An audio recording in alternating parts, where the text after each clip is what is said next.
Testando 1, 2, 3, pronto, beleza. Alô? Alô? Beleza. Vamos lá, pessoal. Vou cumprimentar aqui o pessoal Flávio, Diego, Édipo, Edilson, Cleiton, Fábio, Carlos, Cristiano, Denilson e Carlos. Parabéns a todos aí. Vou colocar no chat aqui, pessoal, o que vocês fazem da vida e onde vocês moram, tá? Coloca você também, Leandro. Leandro, nosso instrutor.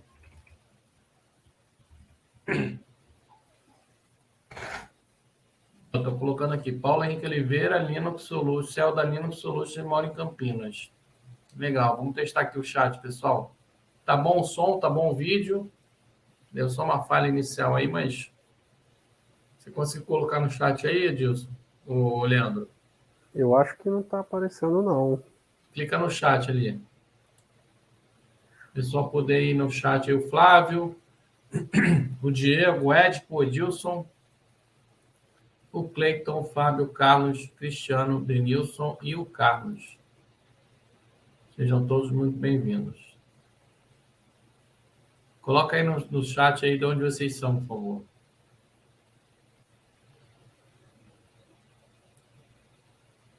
Você achou o chat aí, Leandro? Eu estou tentando. Set stick mensagem, não, né? Lá embaixo, type your comment, lá embaixo. Você clica no chat. Ah, é porque eu estou... Opa, na seja bem-vindo, resolução. Carlos. Legal, Jundiaí pertinho. Cristiano, Leandro. Legal. Cristiano, você faz o que da vida? Fábio. O Ético trabalha com automação de teste. Legal, em PHP. Aí, bacana, hein? Vitória, Espírito Santo. Legal, Leandro. Em breve eu vou ter aí pra gente comer uma moqueca capixaba, hein? Legal, pessoal. Eu vou colocar aqui duas perguntinhas aqui para vocês. Qual o seu nível de experiência em PHP 8? Seu nível é avançado, intermediário, pouco ou nenhum? Responde aí para mim, por favor. Ó, por enquanto, pouco está ganhando, Leandro. Pouco e nenhum está ganhando. Ninguém está com nível intermediário, não. Tá? Vou fazer uma segunda pergunta agora, pessoal. Deixa eu terminar essa pergunta aqui, né? A pessoa está respondendo. Legal. Diego, fui na sua cidade mês passado aí, Diego Abra, São José do Rio Preto, cidade boa. Legal. Devo estar em setembro aí. Tá? Você trabalha com o quê, Diego? Eu estou vendo a visita também em Vitória. Bem, vou responder aqui, vou finalizar essa pergunta, tá? Vamos passar para a próxima pergunta. Você gostaria de se especializar em linguagem PHP 8? Vou colocar aqui agora. Podem ir respondendo aí, galera.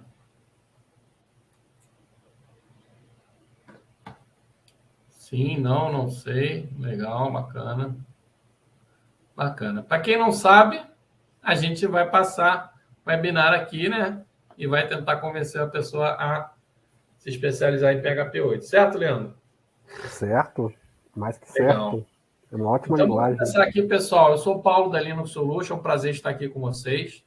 Tá? O Leandro é nosso instrutor aí do curso PHP 8, recém-lançado aí pela Escola Linux, tá?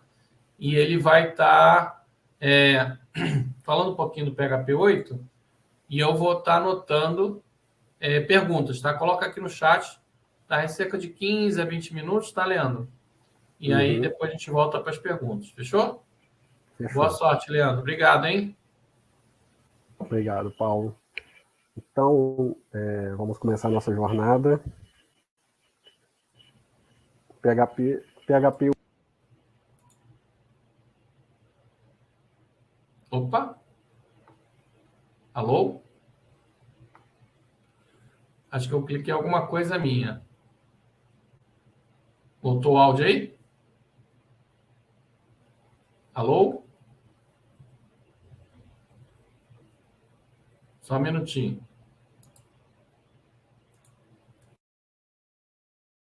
Fala alguma coisa aí.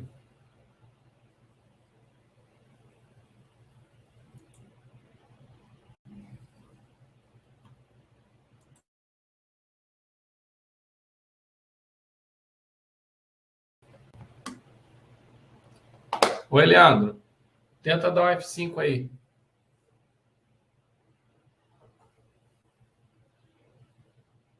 Eu acho que eu resetei o Leandro, tadinho do Leandro. Eu acho que eu te resetei, foi mal. Pode compartilhar de novo aí, desculpa. Isso acontece com quem faz ao vivo. Desculpa aí. Beleza, Então vamos lá.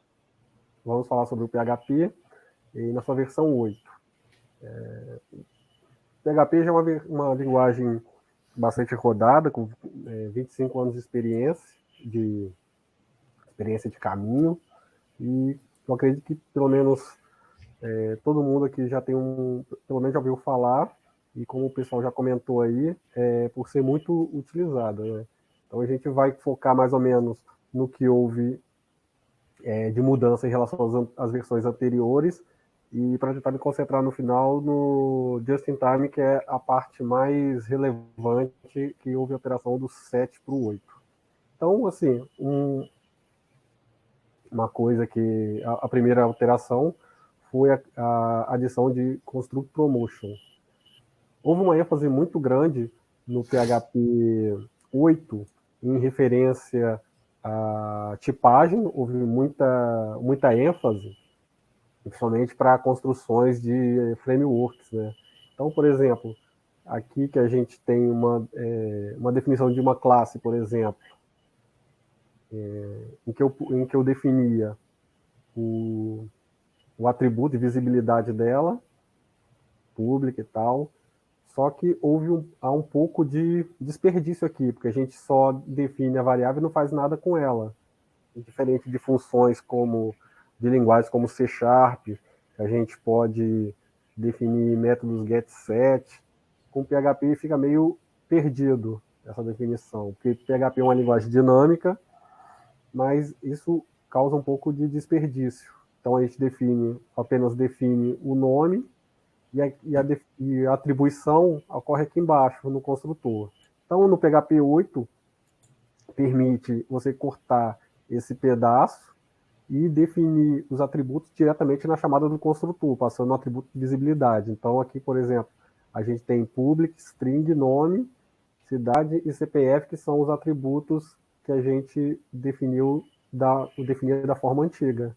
Então, isso economiza linhas de código, e parece que não, mas, por exemplo, numa classe pequena não faz tanta diferença, mas se você tem uma classe, por exemplo, com 40 atributos e 40 métodos, getSet, métodos getSet, você ficar trocando de página para poder ir para os métodos relevantes, causa um pouco de desperdício de tempo. Então, o PHP 8 trouxe essa novidade, que é muito, muito interessante, principalmente para os construtores de framework. Então, outra alteração, essa aqui já é bem mais relevante, são argumentos nomeados. O PHP, ele usa, até a versão 7.4, usa argumentos posicionais. Isso significa que você define a assinatura de uma função ou de um método, e os argumentos eles têm que ser passados naquela ordem exata. Com exceção, por exemplo, de um atributo que seja default, você tem que ser na ordem exata. Então, por exemplo, aqui da forma como era antes, a gente podia até definir um tipo pré-definido, mas na chamada era obrigatório passar todos os argumentos na ordem exata. Então, por isso é posicional. Por exemplo, quando você fosse fazer a chamada... Eu copiei errado aqui, mas... Não, na verdade não, só troquei aqui. A chamada anterior era aqui, assim. Então, você tinha que passar na ordem exata em que os parâmetros eram definidos. Agora, você pode passar em qualquer ordem. Você só precisa dizer o nome do parâmetro, 2 pontos, e o valor para o atributo. Então, linguagens como o Python já tem esse recurso. Então, foi uma alteração que foi muito bem-vinda para a linguagem. Né? Outra, como vou dizer, outro argumento a favor do fortalecimento da tipagem foi a criação de union types. Isso aqui permite você... Na verdade, foi uma alteração que já vinha no 7, que permite a versão 7 de você tanto definir para o tipo de uma variável na chamada de uma função, como o tipo de retorno, como a gente pode ver aqui. Com a diferença que a gente, union types, ele me permite definir um tipo ou outro. Então, por exemplo, uma função eu posso dizer que ela é aceita como argumento o parâmetro, seja, por exemplo, nesse exemplo, um int ou um float. Um argumento que seja, por exemplo, string, o PHP tenta fazer aquela conversão implícita que a gente conhece. Agora, se for passado uma string não numérica, um nome, por exemplo, o PHP ele dispara um erro fatal. E aí é a vantagem do fortalecimento da tipagem do PHP, porque o erro agora ele vai dar exatamente onde ele surgiu. Porque, por exemplo, se você tem uma função que não é tipada, você pode passar um valor aqui e essa função chama outra que executa mais código. Então, o problema ele surge num ponto e pode surgir só lá na frente. Então, o fortalecimento da tipagem é um recurso aí que vem fortalecido agora na versão 8. Então, várias das melhorias, das novidades, são relacionados a tipos, como, por exemplo, Mixed Types, que é a mesma coisa do Union Types. A diferença é que você, na verdade, soma todos os tipos. Então, você diz, por exemplo, que uma variável ela pode ser de qualquer tipo que tiver no PHP, pode ser array, pode ser de qualquer tipo. E aí você troca pelo tipo mixed, que ele já existe na versão 7, só que ele não é implementado. Ele é recurso que está só na documentação. Tanto que se a gente usar lá o NetBeans e usar autocompletion, a gente vê que o mixer já está lá. Só que ele não tem, ele está ali só como documentação mesmo, para informar o usuário.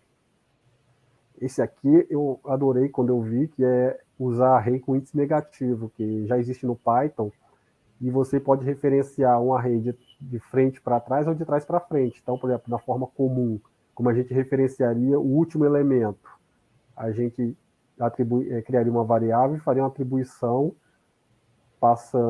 referenciando um array, mas ele tem que saber o total do array e tirar 1, já que a contagem começa a partir do 0. Já no PHP, na verdade eu errei aqui, né, que seria dezembro, né, mas como é nome de variável não importa.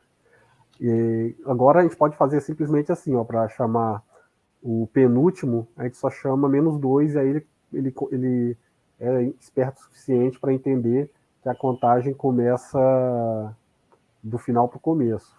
Essa foi uma mudança realmente que foi muito interessante. Attributes ou annotations, né? Ele é um recurso de meta-informação, metadados, né? Isso significa que ele é um dado sobre o dado, no sentido assim, que eu passo uma informação sobre, no caso, um atributo, uma variável ou classe. Então, por exemplo,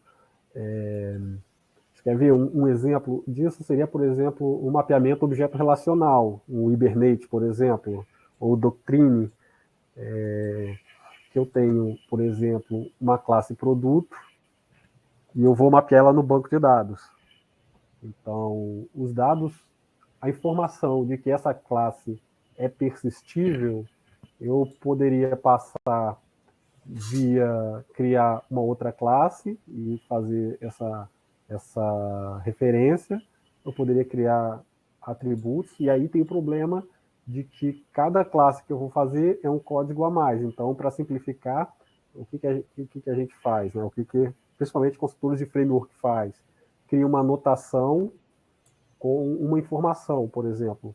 Ele diz, por exemplo, que esse atributo corresponde a um campo no banco de dados, e aí eu referencio aqui, dizendo qual é o atributo, e qual é o tipo, e quantidade e tal, e aí, em tempo de execução, ele vai fazer esse processamento, quer dizer, quando o interpretador PHP ele carregar essa classe na memória, ele vai pegar essa definição de classe, ele vai percorrer, vai pegar os atributos e os métodos e vai fazer esse mapeamento em tempo de execução. Então, assim, ele me economiza tempo de desenvolvimento, porque eu não vou passar tempo testando e programando, e, ao mesmo tempo, ele me cria um método, entre aspas, universal, que eu posso, para qualquer classe nova, basta eu dizer, por exemplo, nesse exemplo aqui, rota, eu digo que tem um mapeamento ali no HTTP, e aí o meu framework, quando ele carregar, ele passa no diretório de controllers, carrega esse produto app, e aí, em tempo de execução, ele pega essa anotação de que ele corresponde a uma URL e automaticamente já faz essa associação, sem precisar, por exemplo, de eu, como programador, adicionar código para explicitamente adicionar essa rota. Até porque, por exemplo, um problema que às vezes acontece com frameworks é que a sintaxe para, por exemplo, criação de rotas, por exemplo, pode mudar de uma versão para outra. Então, às vezes, vai fazer migração e isso cria problemas, porque uma versão não se adapta a alguma atualização no framework ou na linguagem e tal. Então, fazendo tempo de execução meio que garante uma padronização, né? Você permite que um outro código faça isso. Aqui, como exemplo, aqui, ó, que usa reflexão, né? Que é aquele carregamento da classe em memória, e pega as definições, e aí ele faz o processamento. Ó, ele pode pegar os atributos, que são essas definições de rota aqui, que são personalizados. Aqui no caso do root, mas eu poderia usar, por exemplo, tabela, por exemplo, e dizer que um campo ele é mapeável para um campo do banco de dados, entre outras. É principalmente usado para construção de frameworks, né? Esse atributos ele já é usado, mas como annotations. Quer dizer o quê? Que a definição dele é como se fosse um comentário estruturado aqui. Você coloca um comentário em cima, como se fosse para o PHP doc, por exemplo, que você fosse como você fosse fazer a documentação desse nome de função, mas na verdade o que você está fazendo é passando informações que vão ser processadas mais na frente. Não estou enganado, o que PHP usa essa forma de anotação, o Doctrine para mapeamento objeto relacional também, e essa é uma forma muito comum. Java, Python também usam essa forma, né? Aí outra coisa muito interessante foi o operador nullSafe, que ele permite economia de código, né? Porque se a gente imaginar, por exemplo, um objeto que tem composição com vários objetos, se você quer testar, por exemplo, o valor de um atributo percorrendo toda a cadeia de composição, você tem que fazer um if para cada objeto composto. Aqui, por exemplo, se eu tenho um objeto da classe pessoa, e essa classe tem um objeto endereço, e endereço eu quero logradouro. Então eu tenho que, quando eu obtenho a pessoa, eu tenho que ver se é diferente de null, aí eu só verifico aqui se é da classe que eu quero, eu tenho que verificar o endereço, também se é não nulo, e aí sim poder referenciar o logradouro. Senão eu obtenho uma exceção aqui em tempo de execução. Então, eu copiei aqui incorreto. Mas como é que... Deixa eu ver se eu consigo abrir um... Não, mas já deu para dar ideia para a gente continuar, né? Deu para dar uma ideia. Ficou bem É, claro, assim. Ficou bem simples de mexer, né? eu só... A atribuição seria assim, ó. Pessoa... Aí eu usaria essa interrogação. Tá.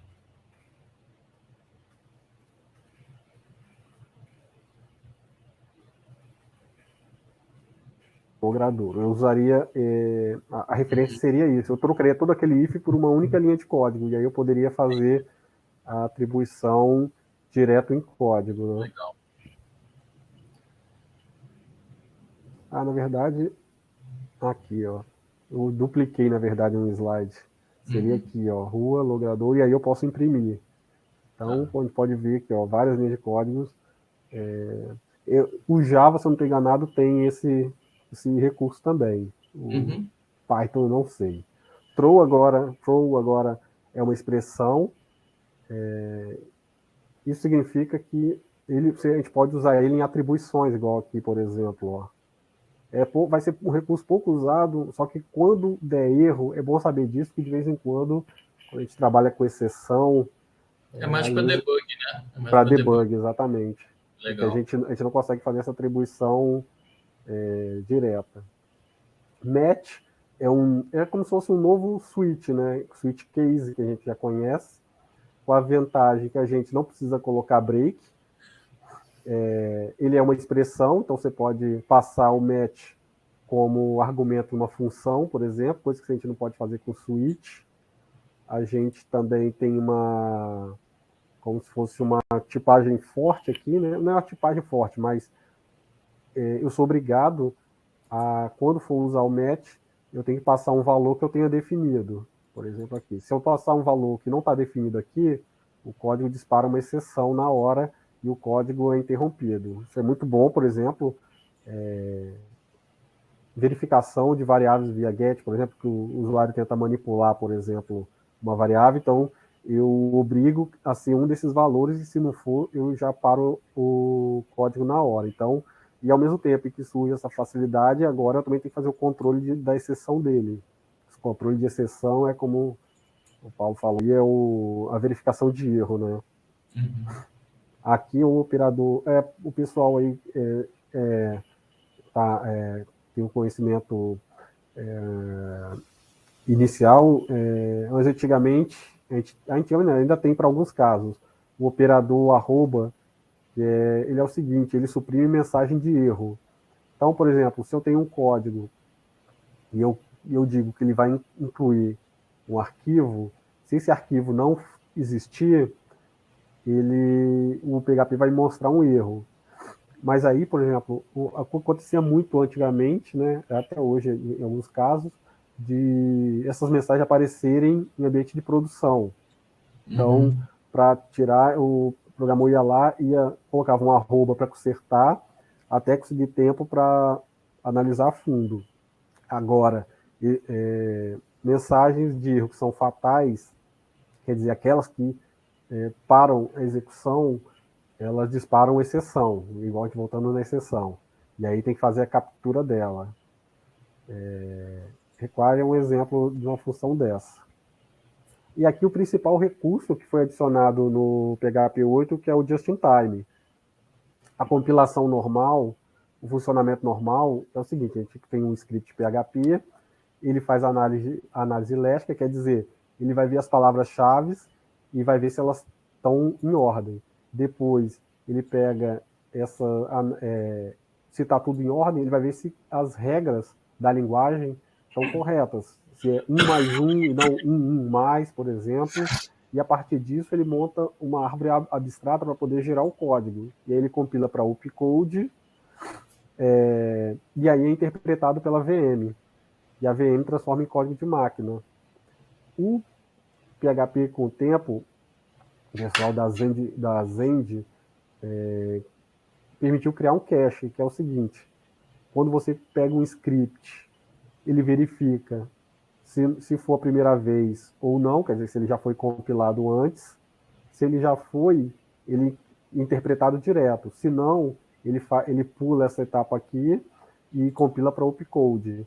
É um cache, na verdade, o opcode é um cache. E aí o just-in-time, que a gente fala, é um pulo além do opcode, que ele permite execução em linguagem de máquina. Então ele segue esse mesmo lado aqui, ele pega um script, se ele não está, ele vai fazendo esse processamento, na verdade apontando para cá, né, ele faz a análise e aí coloca no cache, né, no caso o opcode. Já o just-in-time, ele pega esse opcode e verifica se ele está disponível, se ele já foi processado ou não. Isso é uma parte crítica, né, para o desempenho. Se for, ele guarda diretamente na memória compartilhada para código de máquina e executa.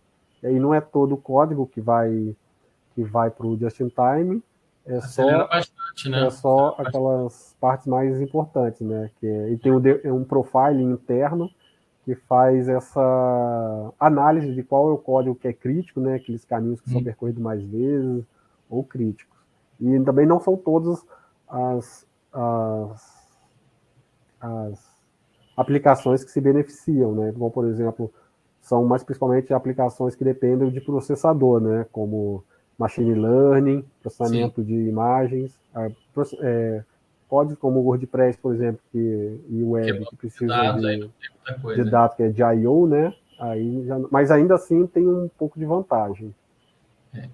Terminou aí, eu vou compartilhar aqui a tela rapidinho, pessoal. Deixa eu ver se eu consigo compartilhar. A gente está com um curso que a gente acabou de lançar aí. Vocês estão enxergando aí? Deixa eu ver se eu consigo enxergar. Tá vendo aí? Legal. Vocês estão chegando? Tá chegando, Leandro? Tudo tranquilo? Tô. Então, o curso hoje é um curso que está com preço bacana, tá? Menos de R$300. E é um curso que você consegue projetar sistemas desde o básico até o avançado com PHP mais SQL, tá? É um curso que tem o primeiro módulo aqui, Prelude, aprendendo desenvolvimento com PHP, o módulo 2. Tem notas de aula também e tem a parte do projeto final. Tá? Então, é um curso aí para você se introduzir ao PHP 8 com MySQL, não é isso, né? Uma introdução boa. Isso. A gente usa o PDO, né, para banco de dados, então você, ao mesmo tempo, como se aprendesse para qualquer banco de dados, né? Qualquer banco de dados relacional. Tá muito bom. Uma coisa interessante que eu gostaria de destacar é que alguns pontos eu enfoquei, eu não vejo muito em cursos. Por exemplo, parte de comandos condicionais, if, then, else, por exemplo, eu adicionei MapReduce, que eu acho que é um negócio muito interessante e que geralmente não tem o foco que o pessoal que merece, porque às vezes você faz com uma linha de código, você faz coisas que num loop iterado ali com for, você gasta muito mais, 10 linhas, 4 linhas.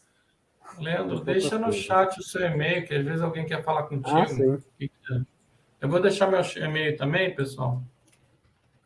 Acho que foi tão bom que não teve muita pergunta, não, entendeu? O pessoal acho que gostou e não sei se foi esclarecedor aí pro ninguém entendeu nada, né?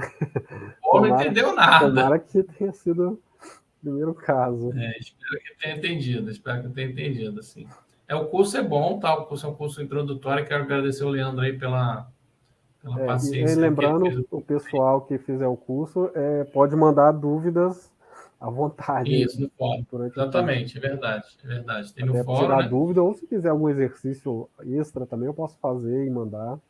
Legal, porque o curso ele é adaptativo, né? Vamos dizer assim, faz uma aula disso aqui, porque de repente eu não entendi direito, de repente o Leandro pode... Tem coisa que a gente aprende só fazendo. Então, por exemplo, eu não entendi essa parte. Por exemplo, função. Aí a gente faz como se fosse um exercício, né? Que exige um pouco de pensamento assim, analítico para analisar o problema e ter o PHP como linguagem para representar aquilo que a gente acha que é uma resposta. Então, a gente quer resolver desse jeito. A gente tem isso que o PHP fornece para a gente. Muito bom. Diego, Edilson, Fábio, Carlos, Cristiano, Carlos de novo. Estamos fechando aqui o webinar, porque são 30 minutos, né? Obrigado aí pelo tempo do Leandro. Esse webinar vai ficar gravado, né? Deixei aqui meu e-mail. tá? O Leandro também deixou o e-mail dele aqui.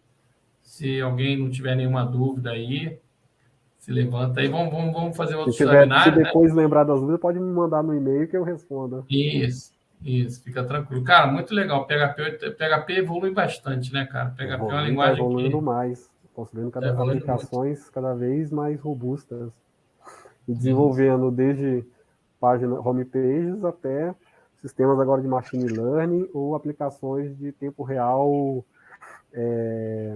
usando sockets, por exemplo, o RTC, né, comunicação de tempo real, várias aplicações Tá bom. Meus amigos, modernas, né? muito obrigado, Leandro, aí pelo seu Obrigado a tempo, tá? todos. Obrigado, foi muito esclarecedor. Obrigado aí, Eu que pessoal, que agradeço. assistiu até o final. Se tiver alguma dúvida, tá? Se for nosso aluno do curso, vai ser um grande prazer, tá bom? E, Leandro, até a próxima, tá bom? Fiquem com Valeu. Deus, pessoal. Que o poder do Até pessoal mais, esteja com Daniel. todos vocês. Um abraço. Assim. Tchau, tchau.